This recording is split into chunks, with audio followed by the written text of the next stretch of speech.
afternoon / early evening, everybody. Welcome to Main Street Fire Rescue. Welcome to Seaworld Orlando. I am here this evening after work because guess what? It's October 2nd and there's a lot of updates that just hit the theme park news over the last couple days. SeaWorld announced there's a new roller coaster coming next year, a family-friendly roller coaster with a height of what I believe is 42 inches, which is friggin' awesome for everybody. And it's going to be a snowmobile-style roller coaster from B&M. No, this would be a prototype similar to Pipeline. It's going to have, from what now none of this is for sure yet. This is kind of some speculation, but also a lot of other theme park gurus have gone off and gotten some plans somehow. And it looks like it's going to be a prototype similar to Pipeline, where Pipeline you stand up and down and it moves. This one looks like you're going to sit on a snowmobile type seat and the seat's going to move up and down. If that's true, it's going to be an awesome ride. It's going to be about 3,100 feet of track, and it's going to be launched. And I believe the name of it's going to be called Penguin Trek, because it's going to go in the old Antarctic area. So what I thought we'd do is take a walk around, check out some construction progress, and get some videos, and let's see what's going on. Next spring, I believe, mid to late next spring is when this thing's supposed to open. Very exciting news, very exciting time to be here. Lots of things to do if you're planning a vacation. Lots to look forward to next year, so let's get this vlog in service. Now, hard to believe, a year ago when I was coming out here, Pipeline was being worked on. They were just starting to put track on, because we are in early October, so Pipeline was just starting to receive track.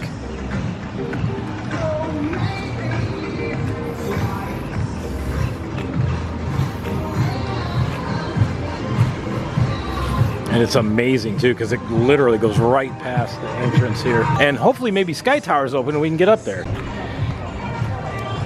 And also, since it's October, it's Halloween decoration time, which means we are 1 month away from Christmas time.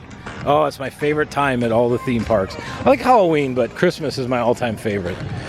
It is just spectacular. And this year, now that we got the channel up and running, we'll be able to do all kinds of Christmas updates and show you all of the awesome Christmas decorations that hit the theme parks, not just in Florida, but if I'm able to travel a little bit, we'll go around the country a little bit, I'm hoping. But if I can't travel, we'll definitely hit everything in Central Florida. So right here, this is the main entrance to SeaWorld. If we go straight, we'll hit Manta. I'm actually going to go off to the right here and head towards Pipeline.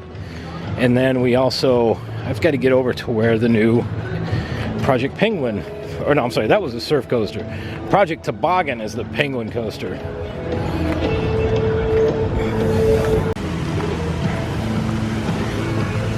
And you can see, not much longer, we're about a month away from the first night of SeaWorld's Christmas celebration. And we're currently right in the smack middle of Howl-O-Scream. And for kids and even adults, during the day, on the weekends before Howl-O-Scream starts, they have the Halloween Spooktacular, which is a big trick-or-treat trail they set up around here. I love the freaking just the visual and the ambiance of SeaWorld with all the water flowing and the music. It's a beautiful park. One thing we'll take a look at, coming down to the waterfront area here, to see if they're starting to work on the Christmas trees, because that usually takes them every bit of a month to work on, because it's a project. And there's no food booths here at the moment. Seven Seas ended, Craft Food and Beer Festival have ended, so the next one that will be here will be for the Christmas celebration. Yes, they start working on the Christmas trees in the lagoon very early, because it is a huge project to undertake. Because they have to basically put divers in the water, they have to get the trees anchored. They do have pre-planned spots where they go, but they have to get them down, get them anchored, get them connected, get all the electronics working. And holy crap, look at what I see.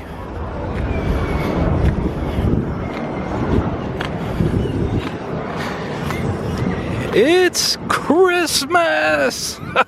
Holy shit. Oh my God, I'm glad I came out here. Oh, this makes me feel so good. They got a few going. It looks like they've added more. Now, there are going to be a ton of these. Everywhere you see a white marker, white buoy in the water, is where they put these. Oh, this is so cool. I'm so glad to see this. Y'all have no idea how much I love the Christmas seasons out here and just all over Orlando. So every night, once they start the celebration, which is November 10th, which I'm going to do everything I can to be out here that night, every night, usually at dusk, which is about 5:30, they turn all the trees on and they have a really cool presentation. These trees are set to music. It's incredible.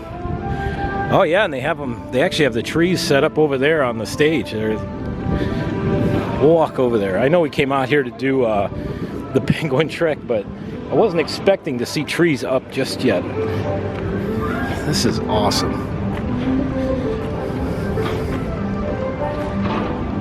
But you can see like these floaters right there. That's where Christmas trees go. Everywhere you see those white buoys in the water, that's where they're going to anchor a Christmas tree. I'm over here by Sea Lion and Otter Stadium. This gets decorated really nice for Christmas too. I can't get up there because they're done with shows for the day, but right there where the barrier is, it looks like you can't go up there anymore. They used to have the, what do you call it? They had the fencing, the scrim. Man, those cables are really slapping that tower. Wow. So they used to have the fencing kind of bordering the pathway about 3 months ago. Now they've brought the fencing all the way across the pathway and up into the grass, so you can't get in the stadium this way. So this looks like the only way. However, on days there's shows, I'm not sure if they drop this rope or not. If you can get up there, you can see over the fence a little bit. So obviously I'm not going to go anywhere where I'm not supposed to go. Clearly. Don't want to do that. So we're going to try to walk around a little bit on the lower level and see what we can see. You see, like right here, there's a little gap here. You might be able to see a little bit. Oh yeah, look. Wow. Those are all footers, and I can't wait to see this thing. That looks awesome. You can see the bolts sticking out, so those are footers for support columns. This looks like it's going to go all the way up that hillside. Oh, I'm excited. I can't wait. Cannot wait to see this. And what's really cool too, if you look at where the track is, I think it's over at the Discovery Cove lot, I think. But there's the black track for the interior part of this, and there's white track to simulate snow. And there's a little gap in the fence here, and sure enough, look at all the footers, which, as I've heard from other vloggers that do this, and you know, if you just go by construction, this means that probably in the next month, by November, by mid to late November, we should start seeing, actually I'm sorry, by the end of October we should start seeing support columns go up, and by November, December definitely should start seeing track installation, because that's just following the same type of timeline that Pipeline was on. They had all the footers going in right now, and then right at early November they started putting in track. And this looks like this is an entry gate going in and out of the construction site. Wow. Lots of work being done. I'd love to get up on the Sky Tower and see this. That's incredible. And everywhere you see these candy cane banners, this is the SeaWorld Spectacular trick-or-treat trail. What's crazy is you can see the other side of the park there, and you can see the Penguin and Otter, or Sea Lion Otter Stadium. Never used to be able to see that. It was all trees. It's wild. So to get an idea, this thing is going to encompass all of this area through here, around here. And as we were walking over here, this was the old access way that you could get into the backside of the Antarctica area. Like I said, you can't do that now. It's a big construction zone. See, there's Seaport Theater, and then right there where the bathrooms were, that's the old Seaport Pizza. And then you can see the old the eating pavilions that were over there that obviously aren't there anymore.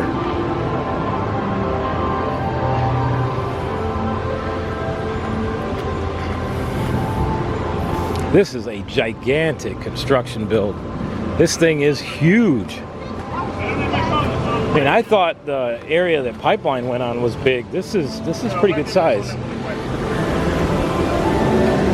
And right here are photo ops. This is for the SeaWorld Spooktacular. It's very cool.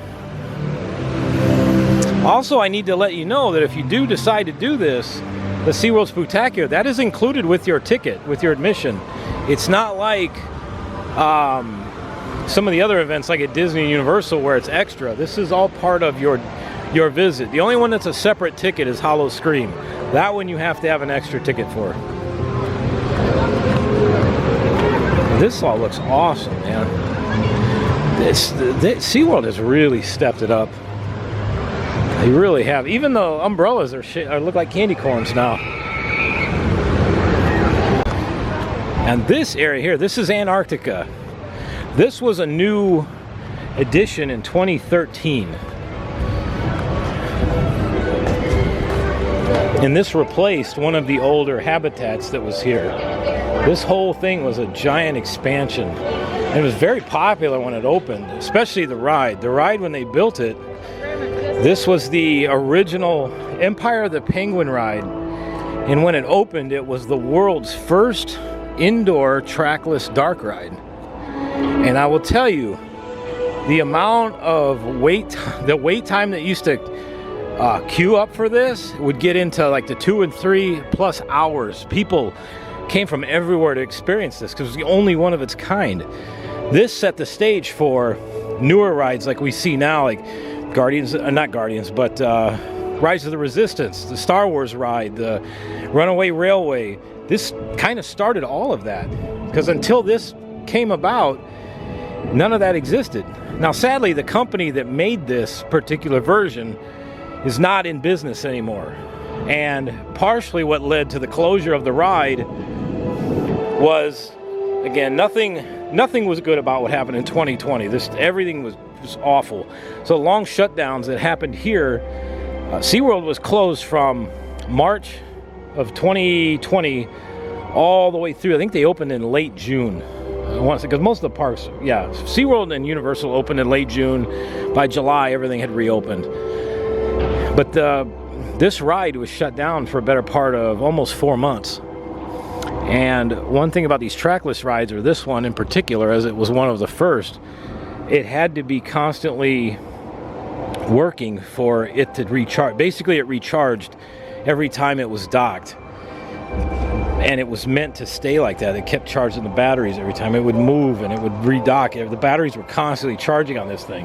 Well, when they shut it down for the long closure and everybody came back to work in late June, they powered up all the rides. Nothing worked. All the batteries had died. And because of that, it wrecked all of them. And the company went out of business. I'm sure that was probably a closure thing that led to that, but also the replacements that they could have gotten from another manufacturer would have been in the hundreds of thousands of dollars. So SeaWorld chose to put that aside and just make this, at the time, a temporary walkthrough, because at the end of the ride is a penguin habitat. You ever been in there? It's freaking cold in there. It's like 38, 39 degrees. So up until recently, they'd always talked about what they were going to do with this, because this is way too good to just sit dormant like that. And so most recently, was it yesterday? No, it was right before the weekend. SeaWorld announced that they're going to open up a ride called Penguin Trek. And it's going to be a indoor, outdoor launched roller coaster. And it's going to end back in the building right next to the penguin habitat, similar to the old ride. And I can't wait to see this. This is going to be another prototype roller coaster. And judging from down here where you can see the pylons through there, this thing's going to have a lot of elevation change. And I think it's going to be fun as shit. It looks awesome. And I'm guessing once construction's done again, this Antarctica's got 2 entrances. You can see right here is one, because there is a pathway, was a pathway there that would take you to the Pacific Point Preserve over there. And then you had this entrance down yonder on that other end by Journey to Atlantis and Kraken. So while they're working, this entrance is closed, and they are doing a ton of work. I mean, look at all the land clearing. They scraped away a bunch of the hillside, and so I'm guessing there's more room for footers and everything. Oh, this is gonna be great. And it'll be, I'm sure, on the similar timeline as Pipeline, which will be early to mid-spring 2024. So I am very excited. Let's go check out some more areas. And that'll also revitalize this area, because since the ride hasn't been working, you know, basically in 4 years, 3 or 4 years, people don't really come over here that much. And there's way too much good things here, way too many good things here to just have this area lay dormant. Like even this, if you look at it, it's supposed to give you the theme of walking on the different pieces of floating ice in the water. Like it's all cracked and everything. It's really cool. We're going to go into Pacific Point Preserve because of the construction. This is the new way to get in there. And they turned this locker area into a little arcade. That's cool. This is a great coaster. It's a floorless. However, it's very headbangy. If they would take this and take those damn hard restraints out and put in the soft restraints, like which is on Pipeline and Manta, this coaster would be fantastic. This is also the one, that loop right there is what took my damn GoPro from me. Almost a year ago at this point. I was trying to get a POV of this, and we went around that loop and the GoPro snapped right off the mount. It's the last time I'll ever buy a cheap no-name mount from a no-name company. Always buy you got to spend the extra money and get the quality that GoPro puts out, because I learned a very hard, expensive lesson. I tried filling out a lost and found report and filled it out to the detail, and camera never came back.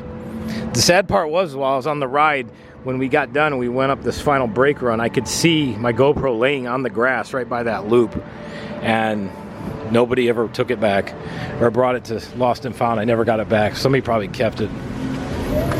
All right, so we're gonna go through this little entrance. This is normally the back lot here. You can see where these have been stenciled and painted on for temporarily. But you can see this is a parking lot back here. In fact, when I worked here, I used to use the medic cart and cut through these back lots to get to and from places quicker. You can see right through there where those looks like garage doors and tracks are. That's where the transfer track is, and that's where they store and do maintenance on all the Kraken coaster trains. Mako is set up very similar to that. And then right here is the other doorway, which takes you into Pacific Point. Jeez, and then, yeah, watch out for the birds. These freaking things. Oh, yeah, he's like, damn it, I want some fish. Gimme! There you go. Oh, here you got it.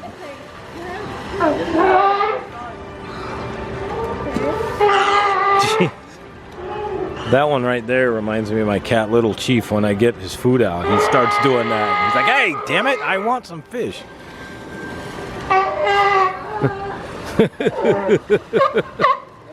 Look at these two.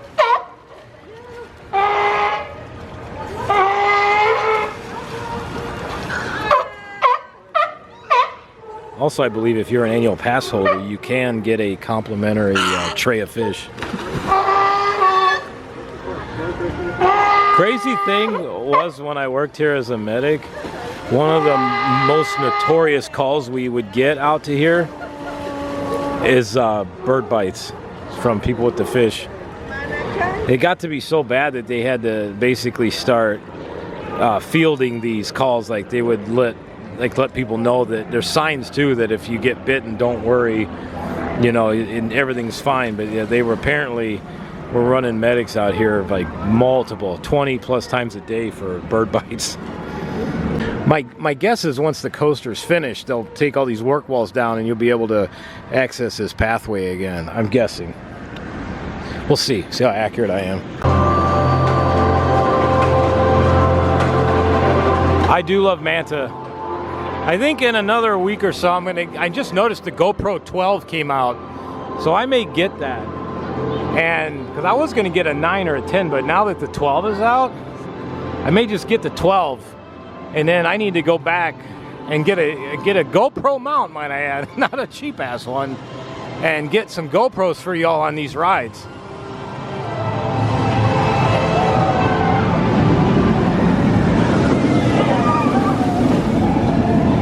Oh, that part right there, man, where you swing around and you're on your back right there. Oh my God, the force. That makes so much force.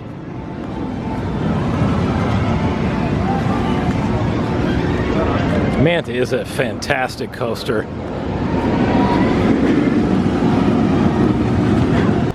Well, instead of going over the bridge this time, we're taking the pathway to Pipeline. We're going to talk about Pipeline for a minute. This is a beautiful walkway. They opened this all up.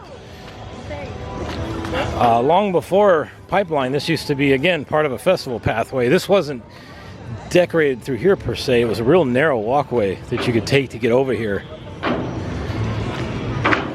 And now they've opened this up, and it is fantastic.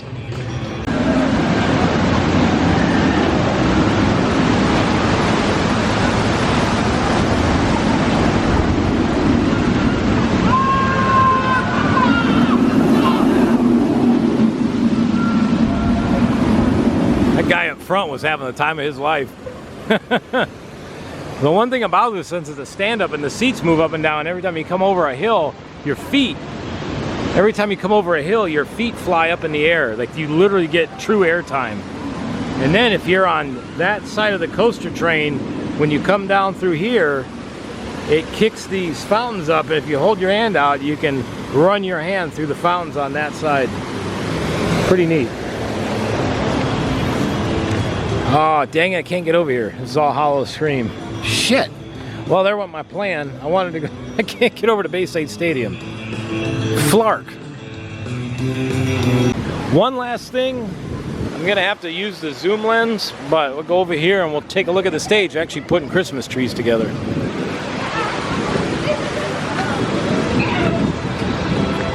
I'm definitely gonna have to get a front GoPro of this too. Also, depending on where you ride is going to affect how your ride is. If you're in the front, it's a little easier on the body because basically you have the weight of the train behind you that you're not going as fast. But if you're in the ass end, you've got the whole train pulling you, and then you are, there is a huge difference between the front and the back on this thing.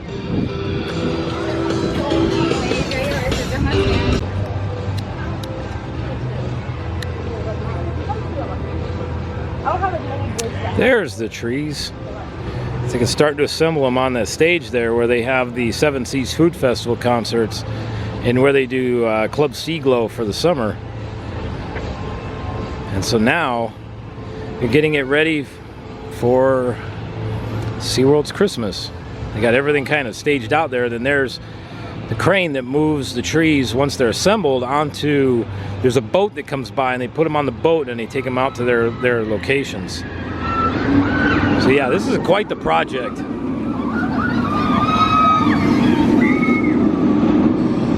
That's so cool.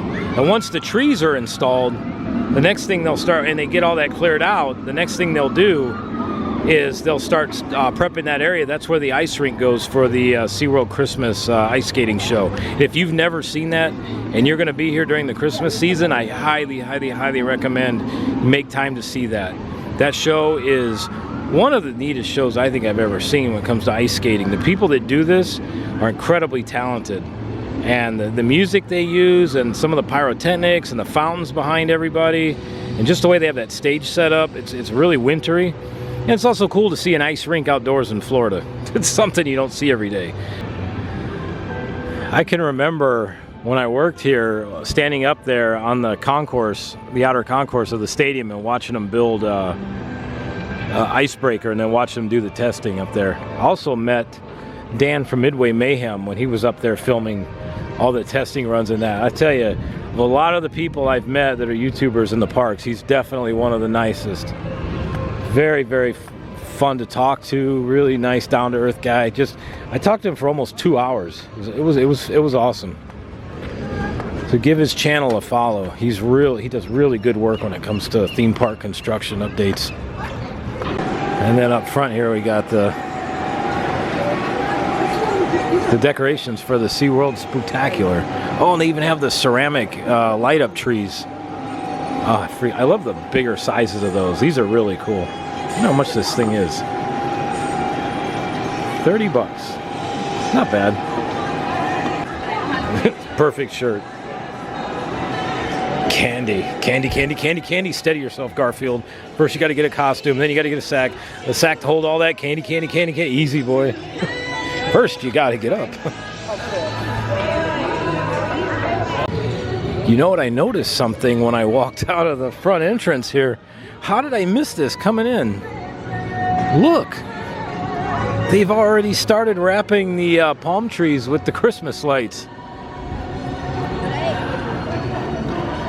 Heck yeah. This is great. Look. Yeah, these were not here the last time I was out here, so these have just been put on. So they'll decorate this whole front entrance plaza. The other thing we could do is swing by Hollywood Studios and see if they've started, because Studios is going to have a Halloween party, or a Christmas party this year, and it's going to be pretty in depth from what it sounds like. So I may have to swing out that way and see what we can see. That was a fantastic trip to SeaWorld. Spent a couple hours out here, walked around a lot, saw a lot of things. I am so excited. Construction updates, construction progress on the new Penguin Trek roller coaster is looking fantastic. Again, within another couple of weeks, I would say by mid to late October, we should start seeing supports being put in. And now that SeaWorld's staying open a little bit later than 6 p.m., I get off work most nights at 7. And SeaWorld's been closed around 8. So if they continue that, I can get out here and do a little walk around and a construction update before they close. So let's hope they keep that up. We'll keep you updated as things keep moving along. I'll be out here as much as I can, and we got lots of construction updates, Christmas updates, all kinds of stuff going on. I cannot wait to bring all this stuff to you. I'll see you all shortly. I'm not going to close the vlog out yet because I might stop by Hollywood Studios just to see if we can see anything Christmassy yet. It's early October, but you never know. So if I see you next at home, then we'll close it out. If I see you and you see Hollywood Studios behind me, you'll know we swung by there for a minute. I'll see you all shortly. Holy shit, look, it's the Hollywood Studios tram. Wow. Haven't seen that in ages.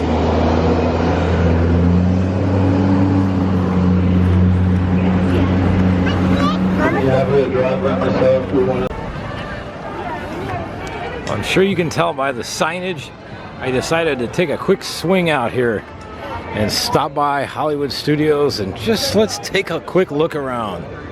And here we are, just like that. From SeaWorld to Hollywood Studios. Damn, I love living in Central Florida. One of my, like I said, at SeaWorld, I came out here just to see if maybe we can see some early signs of Christmas. I know usually by the end of the month, they have pretty much everything up here. And there's a few things that we can check. The bushes over by the Hollywood Theater where Beauty and the Beast plays and Tower of Terror. And also there's the lagoon over here that you can always tell they're getting ready to put the tree up, because you'll start to see it's like a metal walkway that connects across the lagoon. So they get the tree over there. When you see that thing starting to show up, or when you see a metal walkway there, you know the tree's getting ready to go up at any time. So what we're going to do is walk down Sunset Boulevard here and we'll check the bushes, see if we can find some Christmas lights. I know this seems crazy, but it's that time of year. The other thing we'll start seeing too are you'll start seeing the stars. We'll start putting stars up on the light poles. Every time I hear that damn bell go off, I still takes me back to my days working at Monticello Fire Department, because every time a structure fire, anytime a fire call or a car wreck or water rescue, anything that needed the fire department's response, the bell would ring in the firehouse, and it sounded almost just like that. So first thing we're gonna do is stop over here. This is the Theater of the Stars. This is where Beauty and the Beast plays daily, and they will take and cover this entire area in white twinkling Christmas lights, and nothing just yet. I was just wondering, maybe you start seeing some green wires tucked in there. As you can see right there, there's all the outlets for everything. And then there's the power supply box up there, and they usually have a couple of snow machines. It should be not snow, but Snope, S-N-O-A-P. That's what, it's soap that looks like snow, so you call it Snope in Florida. So nothing yet. I thought we might be able to see some, but not quite. SeaWorld got me all excited. Holy cow, 13 minutes, which means it's a walk-on. Or it's a walk up, sit your ass down and ride. That's cool.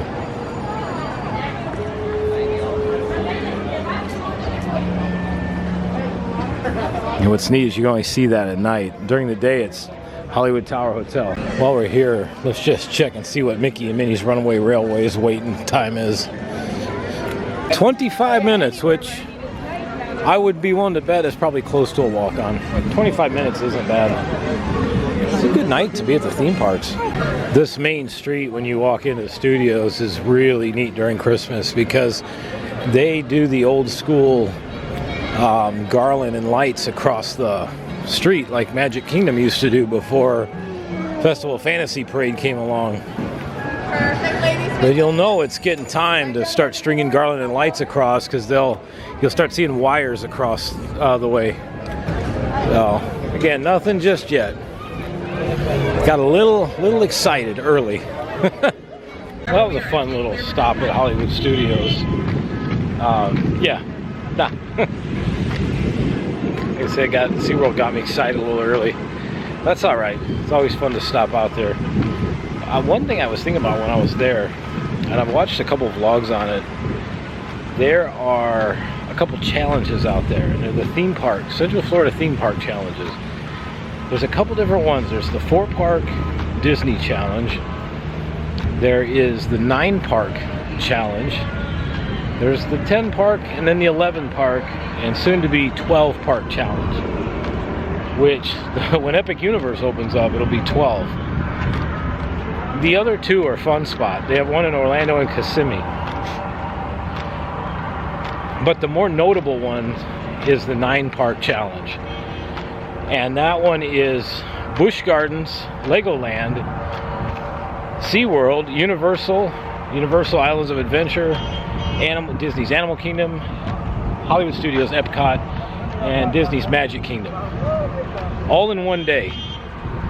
The thing is you go to each park, ride one ride, because that's really about all you can do to get it done, and then try to wrap everything up before your last park closes. So you gotta figure out how your best route of travel, and then which park is open the latest, so that's where you can finish up.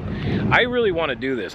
But anyway, it was a good time. Had a fantastic time this evening going out and doing all this. Hope you all enjoyed it. I'll see you all again very shortly, in another day or two. Probably the next one will be out at Legoland to check out see what they're going to do for their new project, and we'll see what goes on out there. But anyway, I hope you have a fantastic evening. Have a great week. I'll see you all very shortly. Main Street Fire Rescue out of service.